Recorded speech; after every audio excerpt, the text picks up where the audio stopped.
Hello everyone, I hope आप सभी लोग बहुत अच्छे होंगे और उतने ही अच्छे तरीकों से आप सभी लोगों की पढ़ाई चल रही होगी। तो पिछले वीडियो में क्या बहुत से बच्चों का डाउट ये आ रहा था कि सर चलो आप पार्ट बता रहे हो, ठीक है, फिर किस टाइप के क्वेश्चंस एक्चुअल में आएंगे वो बता दो। मींस किस किस पॉइंट से क्वेश्चंस आने वाला है, कैसा रहेगा उसकी पैटर्न वो बता दो। तो मैं यही बताने वाला हूं बच्चों, तो ध्यान से देखेंगे आप लोग, पूरी चीजों को समझने की कोशिश करेंगे। हम लोग जो देख रहे हैं त्रैमासिक परीक्षा, आपके तिमाही परीक्षा कक्षा 10वीं विषय हिंदी की सिलेबस, आपको पता है कि पूर्णांक जो है भैया आपके होने वाले 50 नंबर का समय दिए जाएंगे 2 घंटे के लिए। क्लियर है? तो हम पूरे पाठ्यक्रम को देखते हैं। जैसे कि आपने पहले ही देख रखे, हमारा इकाई 1 से टोटल 8 मार्क्स की क्वेश्चन आने वाली, आपके 8 नंबर की क्वेश्चन आती है, ठीक है, जिसमें 3 चैप्टर है, चंद्रगाना से लौटती बेन, नर्मदा का उद्गम, अमरकंटक, बादल को घेरते देखा। ये तीनों चैप्टर को मिला करके आपका 8 मार्क्स की क्वेश्चंस पूछे जाएंगे। क्लियर है? फिर आगे बढ़ते, नेक्स्ट इकाई हमारा कौन सा है भाई, ये वाली, जैसे कि आप स्क्रीन पर देख पा रहे हैं कि समसामयिक मुद्दे, जहां से भी आपका 8 मार्क्स की क्वेश्चंस पूछेंगे आपको एग्जाम में या बोर्ड एग्जाम में बोले चाहे यहां पर भी बोले, तो मैं मजदूर हूं, जनतंत्र का जन्म, अपनी अपनी बीमारी, ये तीनों चैप्टर, इस तरह टोटल 6 चैप्टर्स हो गए आपके। फिर इकाई नंबर 3 की बात करें, मैं आपको आगे भी बताने वाला हूं, एक्चुअल में क्वेश्चंस तो आएंगे, चलो ठीक है वो आप बता दिए। तो उसके बाद अब ग्रामर, क्या क्या ग्रामर आएगी, क्या ऐसे आ सकती, क्या आपका पत्र आ सकती, क्या निबंध आएगी, वो सब चीजों को मैं बताने वाला। तो बस ध्यान से देखते चलिए और बस समझते चलिए, इसको नोट करते चलिए। माटी वाली, कन्यादास, घीसा, ये तीनों पार्ट से भी आपका क्या आएगा, 8 नंबर की पूछे जाएंगे। क्लियर है? फिर ये वाली चैप्टर इकाई नंबर 4 का सिर्फ आपको 2 चैप्टर कर लेना है, अगर आपके स्कूल में यहां तक पहुंच गए हैं तो, ठीक है, क्योंकि ये जो भी सिलेबस है वो बोर्ड के पॉइंट ऑफ व्यू से आपको बताया जा रहा है कि बोर्ड कहां तक की सिलेबस हमसे कंप्लीट करवाना चाहते हैं एट अ टाइम, मतलब सितंबर माह तक का, वो वाली सिलेबस के अकॉर्डिंग ये बना रहा है, ठीक है।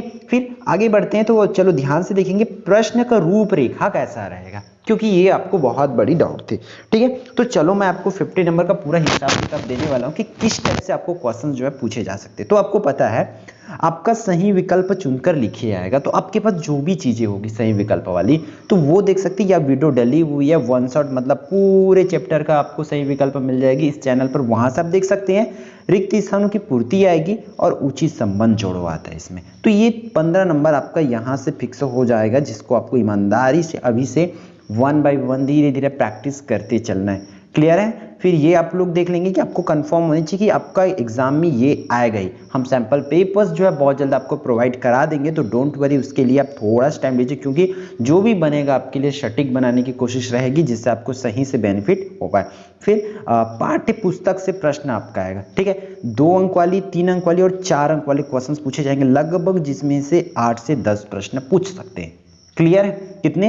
8 से 10 प्रश्न आपके 2-2 अंक वाले, 3-3 अंक वाले क्वेश्चंस पूछे जा सकते हैं इसमें से। आपके कितने मार्क्स के लिए? 50 मार्क्स के अकॉर्डिंग हम सैंपल पेपर दिखाएंगे आपको, तो इस चीज़ों को बस अभी ये मानते चलिए कि हाँ हमें इतने इतने नंबर्स की क्वेश्चन जो है पढ़ना है करके। क्लियर है? फिर आपका क्या आएगा भाई एग्जाम में, आपका ये फिक्स है, इससे बाहर से आपको नहीं पूछा जाएगा। जो चीज़ें पैटर्न आपको बताया जा रहा है वही पैटर्न के अकॉर्डिंग आपको पूछेंगे। देखो दिए गए गद्यांश या अपठित गद्यांश का हमें भावार्थ लिखना है, या उसी में भावार्थ बोल सकते हैं, या वो अगर हम लोग का अपठित गद्यांश दिए रहेंगे तो उसमें से प्रश्न उत्तर लिखने को बोलेंगे। अपठित गद्यांश आपको आता है वैसा दिया जाएगा। और अगला क्वेश्चन आपको पूछे जाएंगे, क्वेश्चन नंबर 4 आपकी स्क्रीन पर है, दिए गए पद्यांश की, जो भी पद्यांश आपको दिए रहेंगे उसकी व्याख्या करना है। तो जो भी आपके पास परीक्षा बोर्ड सार जो भी स्टडी मटेरियल होगी, वहां से जो जो क्वेश्चंस आया है प्रीवियस ईयर में वो करते चलिए, ठीक है। उससे मतलब उसी से ही लगभग आपका आने वाला है, ठीक है। व्याकरण आप लोग का क्या है कि व्याकरण क्या क्या आएगा, है ना, तो हम व्याकरण बता देते हैं भाई। देखो ध्यान से, विलोम शब्द वाला, तो मैं उन्हीं व्याकरण को बताऊंगा जो आपके सिलेबस में चैप्टर नंबर 10 या 11 तक की सिलेबस में आपका इंक्लूड है। और एग्जाम में अगर बात करें तो सिर्फ वही ग्रामर दिया जा सकता है जो आपके सितंबर माह तक के सिलेबस में इंक्लूड हो, इसलिए बहुत ध्यान से देखेंगे। इस तरह से विलोम शब्द लिखने वाला क्वेश्चन आएगा, जैसे कि वेदना का, सीमित का, तिमिर का, प्रसाद का, इसके आपको विलोम शब्द, तो विलोम शब्द कर लेंगे जो जिस भी चैप्टर का। फिर नीचे दिए गए मुहावरों के अर्थ लिखे, तो मुहावरा आपको पूछे जाएंगे इस तिमाही परीक्षा में, तो याद रखिए, अभी तैयारी कर ले। जैसे कि मुहावरा क्या क्या पूछे जा सकते हैं आपको पता होनी चाहिए। ठंडी बूझी राख का सुब्बू गाना, भ्रिकुटी चढ़ाना, हवा में ताज उड़ना, सिर पर मुकुट धरना, आरती लिए ढूंढना, सिंहासन खाली करना। तो इस टाइप से आपका क्या पूछे जाएंगे, मुहावरा पूछे जाएंगे। और ये सब मुहावरा वही मुहावरा है जो आपके पाठ में दिया हुआ है। इसलिए कोशिश करो कि जो पाठ में एटलीस्ट जो मुहावरे आ रही है उन मुहावरों को आप तैयारी कर ले जो आपके पाठ्य पुस्तक में दिया हुआ है।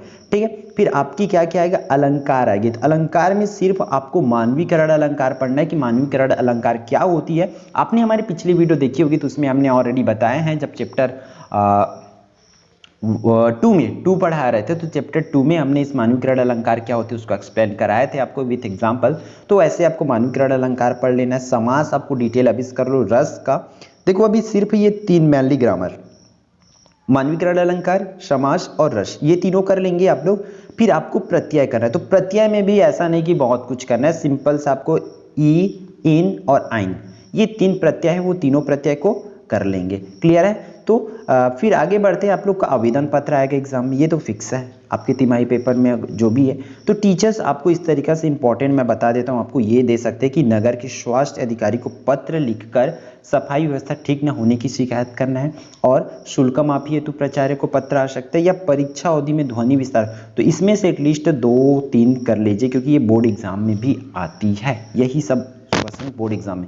तो हम आपको जो भी बताएंगे तो आपका वन टाइम है, मतलब एक बार कर लो, आपका फाइनली बोर्ड एग्जाम में भी फायदा होने वाली है, इसलिए इन क्वेश्चंस को जरूर कर लेंगे। 4 आपको दिए गए। फिर आपको भाई क्या करना है, किसमें, अगर निबंध की बात करें 250 शब्दों में निबंध लिखने, इस टाइप से क्वेश्चंस आपको पूछे जाएंगे। प्रश्न 7वां है हमारा इस टाइप से। तो जीवन में खेलों का महत्व, दहेज प्रथा, विद्यार्थी जीवन और अनुशासन, स्वच्छता अभियान में छात्रों की भूमिका। तो ये रहा आपका इंपॉर्टेंट क्वेश्चन। और जो भी चीजें आपको बताया गया बस उसको आप ध्यान में रखिए कि आपको किस टाइप से क्वेश्चंस पूछे जा सकते हैं, क्योंकि आपको निबंध पूछेंगे तो इसी टाइप से पूछेंगे। आपको अगर क्या पूछा जाए, आपको आवेदन पत्र पूछेंगे, जो आवेदन पत्र आप स्क्रीन पर देख पा रहे हो उसी में से पूछे जाएंगे। तो आप तैयारी कर भी रहे हो तो इसी टाइप से ही करें, इन्हीं क्वेश्चंस को करते चलिए। आपको जो भी ग्रामर बताया गया यहाँ पर तो उन ग्रामर को अच्छे से करते चलिए कि प्रत्यय, समास, अलंकार मुझे करना है। आपको क्या करना है, आपको मुहावरा करना है, आपको विलोम शब्द करना है व्याकरण में। ठीक है, ये रहा ग्रामर पार्ट। आपको गद्यांश पद्यांश करना है और पाठ्य पुस्तक के प्रश्नों को तो करना ही करना है। और आपका क्या है, ये सही विकल्प, रिक्त स्थान, उचित समय, इतने क्वेश्चंस को आप लोग बहुत ध्यान से कर लेंगे। डेफिनेटली जब मैं आपको सैंपल पेपर्स प्रोवाइड कराऊंगा आपकी तैयारी के लिए कि आप उससे टेस्ट ले पाओ, तो आपको बेस्ट उससे अगर वो अच्छे से बन जाएगी तो समझो कि आपका एग्जाम में भी जो भी टीचर्स आपके क्वेश्चन देंगे वो भी बन सकती है। ठीक है, तो चलो बच्चों फिर मिलते हैं आने वाले इंपॉर्टेंट वीडियो में। आप लोग को और कौन से सब्जेक्ट की इस टाइप के ब्रीफ एक्सप्लेनेशन वाले वीडियो चाहिए कमेंट करके जरूर बताएंगे।